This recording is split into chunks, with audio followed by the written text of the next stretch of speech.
तर खासदार प्रणिती शिंदे यांनी महापुरावरून केलेल्या टीकेला मुख्यमंत्री फडणवीसांनी आता प्रत्युत्तर दिलाय।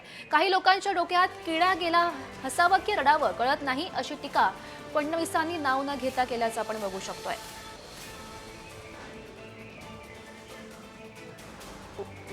दुष्काळ जाहीर केला पाहिजे, कर्जमाफी होऊन जाते, फी माफी होऊन जाते, लाईट बिल माफ होऊन जाते आणि तीच परिस्थिती आता ह्या शेतकऱ्यावर आली आहे। खास करून सोलापूर मराठवाडा भागात तुम्ही बघा, एक तर जेव्हा उन्हाळ्यात पाण्याची पाळी मागितली जाते तेव्हा देत नाही आणि आता जेव्हा एवढं सगळं आहे तेव्हा तुम्ही हे नैसर्गिक नाही आहे, हे शासनाने केलेली ही अतिवृष्टी आहे आणि शासन जबाबदार आहे।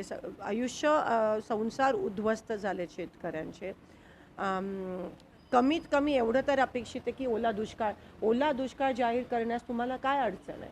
सोलापूरमध्ये तर मला एक स्टेटमेंट पाहायला मिळालं, आता हसावं की रडावं मला समजत नाही, कारण इथल्या एका नेत्यांनी सांगितलं, म्हणाले सोलापूरमध्ये इतका जो पाऊस आला हा निसर्गामुळे नाही आला, हा राज्य सरकारने आणला, हा महापूर राज्य सरकारने आणला। काय हरकत नाही, त्यांना एक फूल द्या आणि गेट वेल सून सांगा। हे सरकार कितीही आपत्ती आली तरी आपल्या शेतकऱ्यांच्या पाठीशी खंबीरपणे ठामपणे उभं राहील आणि आमच्या शेतकऱ्यांना पुन्हा उभं करण्याचं काम हे निश्चितपणे आम्ही करू, हा विश्वास या निमित्ताने मी देतो।